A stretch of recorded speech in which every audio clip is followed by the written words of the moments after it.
Hello दोस्तों, मैं हूं अमरदीप सिंह। आप सभी का स्वागत करता हूं अपने YouTube चैनल CGPSC नॉलेज में। दोस्तों, जो हमारी आजीविका की वीडियो सीरीज चल रही थी उसमें हम पशुधन से संबंधित वाले पार्ट को कवर कर रहे थे। आज की क्लास में हम जो पार्ट कवर करने वाले हैं वो है कि भारत और छत्तीसगढ़ में कितना अंडे का उत्पादन होता है, कितना दूध का उत्पादन होता है और कितना मांस का उत्पादन होता है। इसके अलावा पशुओं से रिलेटेड कुछ महत्वपूर्ण बीमारियों को भी आज के क्लास में हम कवर करने वाले हैं। तो अगर आपको ये वीडियो अच्छा लगे तो वीडियो को जरूर लाइक कीजिएगा, चैनल को सब्सक्राइब कीजिएगा और ज्यादा से ज्यादा वीडियो को शेयर कीजिएगा। तो चलिए चालू करते हैं हम आज की क्लास। और सबसे पहले देखते हैं भारत का डेयरी क्षेत्र क्या है। ठीक है, डेयरी क्षेत्र यानी दूध और दूध से बने हुए उत्पाद वाला क्षेत्र। तो डेयरी क्षेत्र क्या है? भारत का डेयरी का भारत का अर्थव्यवस्था में योगदान 5% का है। यानी भारत की जीएसडीपी में 5% हिस्सेदारी जो है वो डेयरी क्षेत्र की है, यानी दूध और दूध से बने हुए प्रोडक्ट की है। अगर उसको बेचने से जो चीज हमको जितना लाभ हो रहा है, कितना पैसा आ रहा है, तो भारत की ओवरऑल जीएसडीपी देखेंगे या देश की आप अर्थव्यवस्था की बात करें तो उसमें 5% की हिस्सेदारी डेयरी क्षेत्र की है। क्लियर है? अगला पॉइंट, डेयरी क्षेत्र में भारत के 8 करोड़ लोगों को रोजगार मिल रहा है। यानी डेयरी क्षेत्र में 8 करोड़ लोग कार्य कर रहे हैं। तो 8 करोड़ लोग को जो आजीविका का साधन है वो डेयरी क्षेत्र यानी दूध और दूध से बने हुए चीजों को बेचकर वो अपनी आय कमा रहे हैं। क्लियर है? अगला पॉइंट, भारत का दूध उत्पादन में अगर हम बात करें तो ओवरऑल भारत का दूध उत्पादन में पहला रैंक है। विश्व में जितने भी देश है जहां दूध उत्पादन हो रहा है उसमें भारत नंबर 1 में आता है। तो बहुत इंपॉर्टेंट पॉइंट बनता है जिसमें पूछा जाता है कि विश्व में दूध उत्पादन में कौन प्रथम स्थान पे है, तो वो है भारत। तो पहले स्थान पे भारत है, इसलिए इससे क्वेश्चन बनने की संभावना भी उतनी ज्यादा है। तो याद रखिएगा, भारत का दूध उत्पादन में विश्व में पहला रैंक है। अगला पॉइंट, विश्व में कुल दूध उत्पादन में 23% का योगदान भारत का है। यानी पूरे विश्व में, पूरे वर्ल्ड में जितना भी दूध उत्पादन होता है उसका 23% केवल भारत में होता है। तो इसी के लिए भारत विश्व में कुल दूध उत्पादन में नंबर 1 रैंक में है। तो याद रखिएगा, विश्व में कुल दूध उत्पादन में 23% का योगदान जो है वो भारत का है। अगला पॉइंट, वर्ष 2020-21 में भारत में दूध उत्पादन कितना हुआ? तो वर्ष 2020-21 में, क्योंकि इकोनॉमिक सर्वे में जो डेटा दिया है 2021-22 वाले में वो 2020-21 का दिया है, इसी के लिए 2020-21 ही पेपर में पूछा जाएगा। तो वर्ष 2020-21 में भारत में दूध उत्पादन में, भारत में कितना दूध उत्पादन हुआ? 209.96 मिलियन टन। याद रखिएगा कि वर्ष 2020-21 में भारत में कितना दूध उत्पादन हुआ है? 209.96 मिलियन टन दूध का उत्पादन हुआ है। और वर्ष 2020-21 में अखिल भारतीय प्रति व्यक्ति दूध उपलब्धता कितनी है? यानी अगर हम देखें 209.96 मिलियन टन, ये एक वित्तीय वर्ष में यानी वर्ष 2020-21 में इतना दूध का उत्पादन हुआ था। अगर इस दूध उत्पादन में भारत की जितनी जनसंख्या है उसको डिवाइड कर देंगे तो क्या पता चल जाएगा कि प्रति व्यक्ति दूध उपलब्धता कितनी है। प्रति व्यक्ति दूध उपलब्धता कितनी है वो हमको पता चल जाएगा प्रति वर्ष में। जैसे कि एक एग्जांपल समझिए, मान लेते हैं कि भारत में जो ओवरऑल दूध उत्पादन है एक वित्तीय वर्ष में वो 100 लीटर है। मान लेते हैं भारत में प्रति वर्ष जो, मान लेते हैं वर्ष 2020-21 में भारत में जो दूध उत्पादन हुआ है एक वित्तीय वर्ष में 100 लीटर का हुआ। एक एग्जांपल ले रहा हूं। और भारत की जनसंख्या मान लेता हूं मैं 10 है। भारत की जनसंख्या केवल 10 लोग रहते हैं भारत में। तो अगर मैं 100 लीटर में 10 का डिवाइड कर दूं तो क्या आ जाएगा? 10 लीटर। यानी प्रति व्यक्ति आपको, क्योंकि जनसंख्या 10 की थी इसलिए मैंने 10 से डिवाइड किया, तो 10 लीटर प्रति व्यक्ति प्रति वर्ष मिल रहा है। यानी एक वर्ष में एक व्यक्ति को 10 लीटर दूध मिलेगा। अगर पूरे वित्तीय वर्ष में 100 लीटर का उत्पादन हो रहा है और भारत की जनसंख्या 10 है तो यहां पर आपका लीटर प्रति वर्ष लिख लेता हूं ताकि आप लोगों को डाउट ना हो।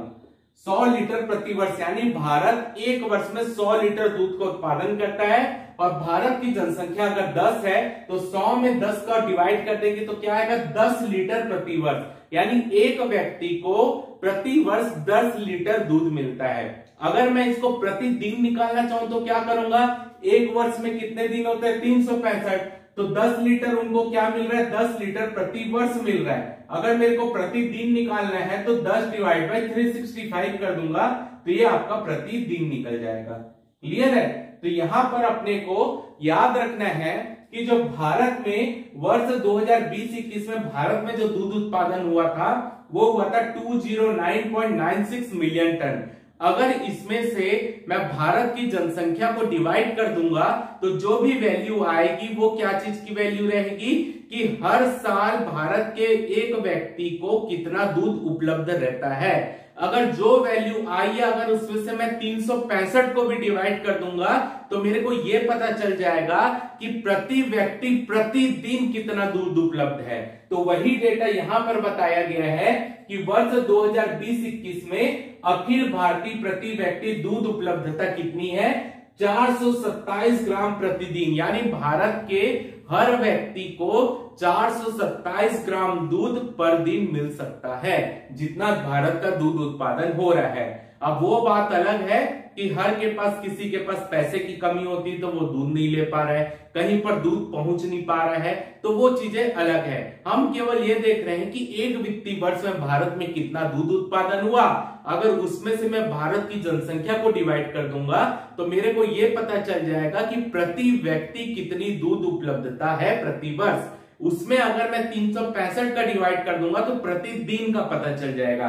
तो वही डेटा यहां पर दिया है, 427 ग्राम प्रतिदिन हर व्यक्ति के लिए दूध उपलब्ध है भारत में।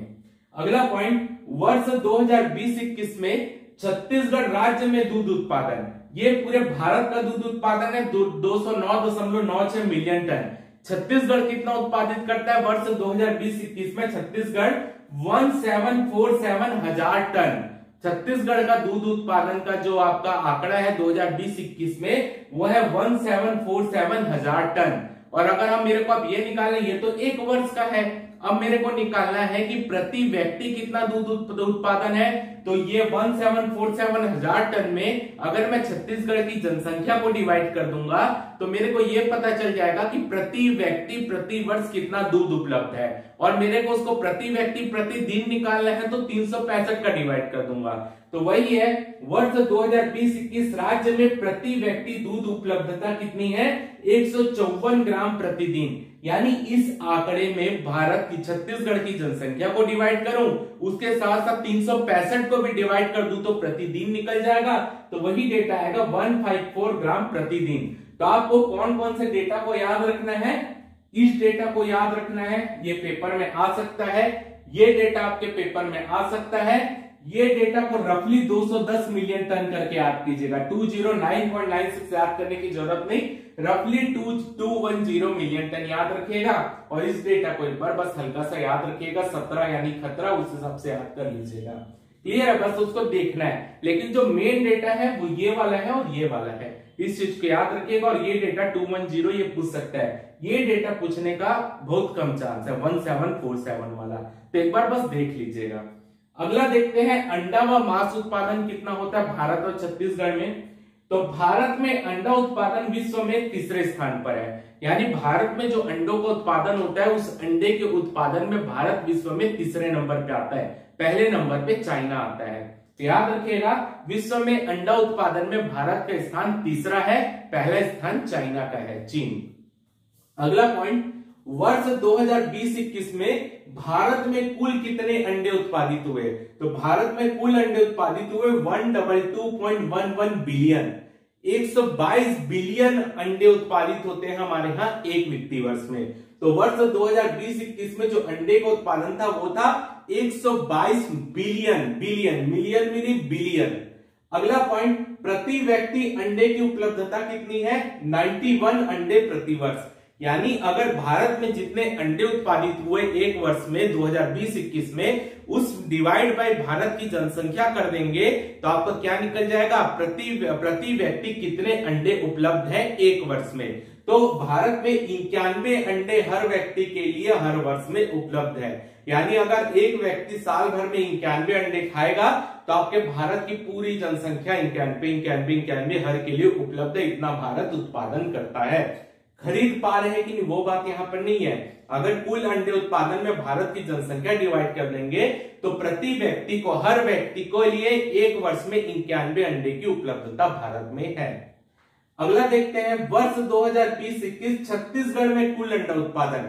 ये भारत की बात हो गई, अब छत्तीसगढ़ की। तो छत्तीसगढ़ में कुल अंडा उत्पादन कितना हुआ?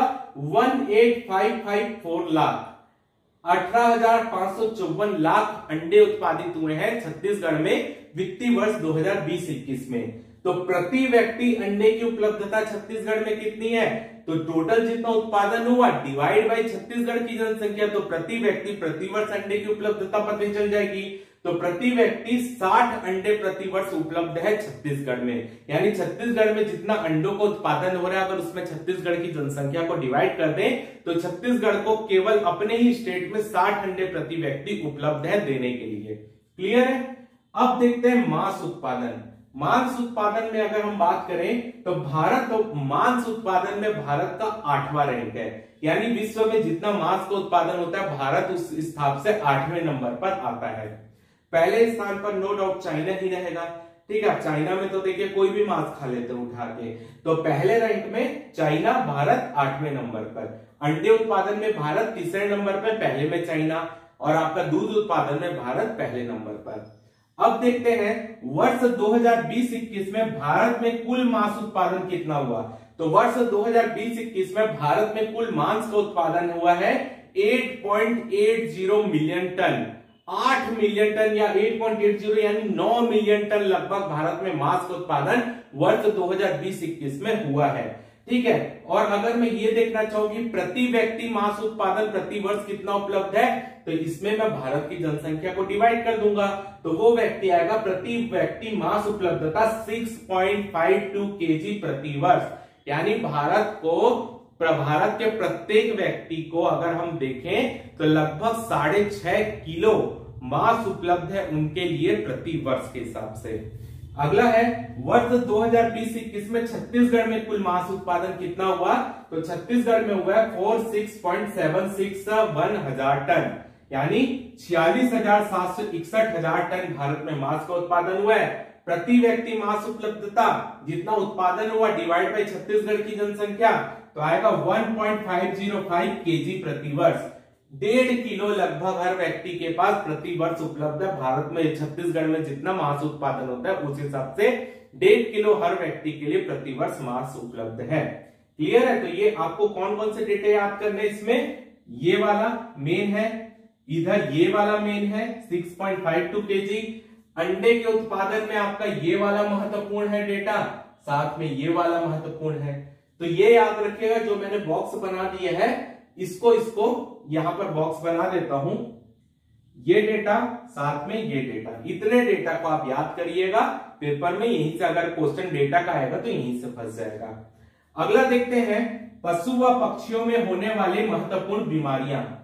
यहां पर पशु और पक्षी में तो बहुत सारी बीमारी हो सकती है भाई, लेकिन मैं केवल आपको वही बीमारी बता रहा हूं जिसका उल्लेख हमारे प्रशासनिक प्रतिवेदन या हमारे इकोनॉमिक सर्वे या भारत के इकोनॉमिक सर्वे में किया गया है। देखिए पशु पक्षियों को तो बहुत सारी बीमारियां हो सकती है, हर बीमारी को पढ़ना संभव नहीं है। तो हम थोड़ा सा यहाँ पर स्मार्ट वर्क करेंगे और उन बीमारियों के बारे में पढ़ेंगे जिसके बारे में उल्लेख प्रशासनिक प्रतिवेदन में हुआ है या उसके बारे में उल्लेख इकोनॉमिक सर्वे में हुआ है। क्यों उसके बारे में? क्योंकि उन्हीं रोगों की रोकथाम के लिए सरकारें काम कर रही है। ठीक है, तो हम वो रोग क्यों पढ़े जिसके बारे में या हमारे स्टेट में उस रोग के बारे में कोई ज्यादा उल्लेख नहीं किया गया है। तो थोड़ा सा, क्योंकि बीमारियां तो 100 प्रकार की हो सकती है, 100 बीमारी आप पढ़ के जाओ तो उतना संभव नहीं है। तो थोड़ा सा हम इसमें क्या करेंगे, जिन बीमारियों का उल्लेख हमारे प्रशासनिक प्रतिवेदन में, इकोनॉमिक सर्वे में या भारत के इकोनॉमिक सर्वे में दिया गया है, उन बीमारियों को हम यहाँ पर कवर करेंगे। क्लियर है? तो सबसे पहले पढ़ते हैं पशु व पक्षियों में होने वाली महत्वपूर्ण बीमारी में बर्ड फ्लू को। ठीक है, बर्ड फ्लू बहुत इंपॉर्टेंट बीमारी है। कौन से वायरस से होती है? एवियन इन्फ्लुएंजा वायरस से होती है, जिसका कोड क्या है? H5N1। इस कोड को रट लीजिए, पेपर में आ जाता है। H5N1 वायरस या H5N1 वायरस क्या है? बर्ड फ्लू है। वायरस का नाम एवियन इन्फ्लुएंजा। ये मुख्य रूप से पक्षियों में होता है और पक्षियों से मानव में भी फैल जाता है बर्ड फ्लू जो है। इसलिए आप देखे होंगे जब बर्ड फ्लू आता है तो चिकन की बिक्री कम हो जाती है। क्यों? क्योंकि मुर्गियों में भी बर्ड फ्लू होता है और मुर्गियों से मानव में आ सकता है तो मानव भी प्रभावित होगा। इसलिए जब बर्ड फ्लू होता है तो उसके कारण जो है फिर आप देखेंगे मांस की जो बिक्री है उसमें कमी आ जाती है। ठीक है, तो एवियन आपको याद रखना, बर्ड फ्लू एक प्रकार के वायरस जनित बीमारी है। कौन सा वायरस है? H5N1 या आप बोल सकते हैं एवियन इन्फ्लुएंजा वायरस। क्लियर है? इसमें क्या होता है, गवर्नमेंट यहाँ पर क्या कर रही है कि बर्ड फ्लू का ना समय समय पर, जैसे ऐसा नहीं कि बर्ड फ्लू फैल गया तब उसकी जांच कर रही है। गवर्नमेंट क्या करती है, समय समय पर विभिन्न पशुओं के लिए क्या करते हैं, या तो पशुओं के लिए दूध ले लेते हैं उनका, पक्षियों के लिए क्या होता है उनका सीरम निकालते हैं। ठीक है, या उनके खून को अपने लैब में लेकर रखे रहते हैं। दूध, आपका सीरम या खून, ये सबको लेकर क्या किया जाता है, आपकी ना उनकी जांच करवाई जाती है समय समय पर। तो दूध व सीरम का सैंपल लेकर रख लेते हैं, खून उनका सैंपल लेकर रखते हैं और मतलब रैंडम सैंपल होता है वो, और रैंडम सैंपल लेकर क्या कर दिया जाता है, उनको उनके सैंपल को ना यहाँ पर जो राज्य स्तरीय रोग अन्वेषण प्रयोगशाला रायपुर में है वहां पर उनके सैंपल को भेज देते हैं। तो ये प्रयोगशाला में जांच होती है उस सैंपल की, और इस जांच में कुछ भी ऊपर नीचे पाया जाता है तो इस सैंपल को भेज दिया जाता है western regional disease diagnostic laboratory Pune में, और वहां से फाइनल रिपोर्ट आती है तो ये पता चलता है कि राज्य में क्या बर्ड फ्लू फैल रहा है कि नहीं फैल रहा है। तो अगर यहाँ पर इनके नियंत्रण में कोई चीज रहती तो यहीं पर कंप्लीट हो जाता है, और नहीं होती तो इनको भेज देते हैं। तो याद रखिएगा बर्ड फ्लू के कारण बहुत सारे पक्षियों पशुओं की मौत हो रही है। ठीक है, होती है। तो इसका आप देखना, बर्ड फ्लू के लिए पहले से सैंपलिंग गवर्नमेंट करवा रही है, पशु पक्षियों के रैंडम सैंपल लिए जाते हैं समय समय पर और उसकी सैंपलिंग कराकर भेज दिया जाता है या तो रायपुर में या तो ये आपका वेस्टर्न रीजनल वाले लेबोरेटरी कहाँ पे, पुणे में। क्लियर है? तो ये हो गया बर्ड फ्लू के बारे में। अगला देखते हैं lumpy skin disease. Lumpy skin disease ये भी वायरस से होने वाली बीमारी है पशुओं को। ठीक है, इसमें क्या होता है, लंपी स्किन डिसीज में मवेशियों को तेज बुखार व उनके शरीर में गांठें होने लग जाती है। ठीक है, शरीर में गांठें होती, मेन क्या होता है मवेशियों को जो थन रहता है उनका थन में गांठें होने लग जाती है। ठीक है, और शरीर के विभिन्न भाग में भी गांठें उत्पन्न होने लग जाती है। तो लंपी स्किन डिसीज यानी इस प्रकार की डिसीज के लिए गवर्नमेंट क्या कर रही है, एक ना टीकाकरण का कार्यक्रम चला रही है, और उस टीकाकरण हमको आगे पढ़ेंगे। राष्ट्रीय पशु रोग नियंत्रण कार्यक्रम चल रहा है और ये भारत का पूरे विश्व का सबसे बड़ा टीकाकरण कार्यक्रम है पशुओं के लिए। पशुओं को पहले से यहाँ पर जैसे आपको कोरोना ना हो इसी के लिए आपको पहले से क्या किया जा रहा है कि आपकी इम्यूनिटी बन जाए शरीर में, इसके लिए आपको टीका लगाया जा रहा है कोविड-19 का। वैसे ही पशुओं को भी पहले से टीका लगाया जाएगा कि उनके शरीर में इस तरीके की बीमारी जनरेट ना हो। तो वही है राष्ट्रीय पशु रोग नियंत्रण कार्यक्रम 2019-20 में चालू हुआ है। अगला देखते हैं ग्लैंडर्स। ग्लैंडर्स क्या होता है, ये जीवाणु जनित यानी बैक्टीरिया से होने वाला रोग है पशुओं को। मेन जो ग्लैंडर्स बीमारी होती है घोड़े में होती है, घोड़े के अलावा खच्चर में होती है, गधों में भी होती है, लेकिन मेन रूप से ग्लैंडर्स बीमारी जो होती है वो घोड़ों में होती है। इसमें क्या होता है, घोड़े की नाक से खून निकलने लग जाता है, इसके अलावा उनको सांस लेने में तकलीफ होती है, शरीर में जगह जगह फोड़े होने लग जाते हैं। तो ये ग्लैंडर्स बीमारी है। ग्लैंडर्स बीमारी मुख्य रूप से घोड़े में होती है। याद रखिए पेपर में आ सकता है कि ग्लैंडर्स बीमारी का संबंध कौन से जानवर से है या कौन से पशु से, तो घोड़े से है, याद रखिएगा। ठीक है, ये घोड़े में ही होता है और ये जीवाणु जनित यानी बैक्टीरिया, ये दोनों वायरस थे, ये थे बैक्टीरिया। तो ये बैक्टीरिया में नाक से खून आएगा, ठीक है, सांस लेने में तकलीफ होगी, शरीर में फोड़े हो जाएंगे। तो ये बीमारी ग्लैंडर से हमारे प्रशासनिक प्रतिवेदन में इस बीमारी के बारे में बताया भी गया ना। ग्लैंडर्स हो गया, लंपी स्किन डिसीज हो गया, बर्ड फ्लू हो गया, ये सब। अब भारत में क्या है ना, एक राष्ट्रीय पशु रोग नियंत्रण कार्यक्रम वर्ष 2019-20 से चला है। तो पशुओं के क्या होता है, मुंह में, पैर में जो बीमारियां होती है, जो उनको संक्रमण फैलता है मुंह की तरफ या पैर की तरफ, तो ये टीकाकरण कार्यक्रम के अंतर्गत ये किया जा रहा है कि उनको जो है टीका लगाया जा रहा है पशुओं को, ताकि उनके जो मुंह से संबंधित संक्रमण फैलता है या उनमें पैरों से संक्रमण फैलता है वो ना फैले।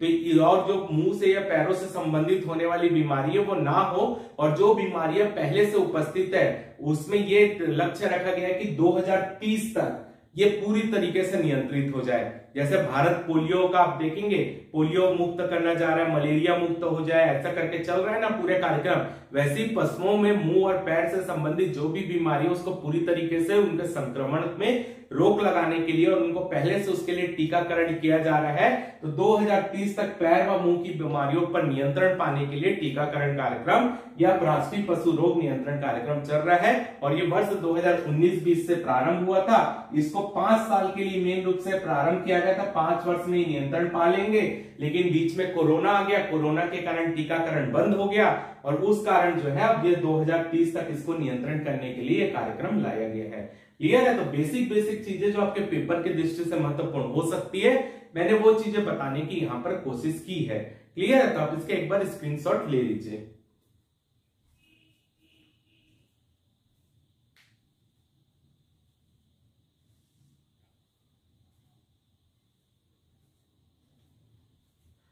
तो उम्मीद करता हूं कि आपको आज की क्लास अच्छी लगी होगी। अगर आपको वीडियो अच्छा लगा हो तो वीडियो को जरूर लाइक कीजिए, चैनल को सब्सक्राइब कीजिए, ज्यादा से ज्यादा वीडियो को शेयर कीजिए। फिलहाल इस वीडियो में सिर्फ इतना ही। जय भारत, जय छत्तीसगढ़।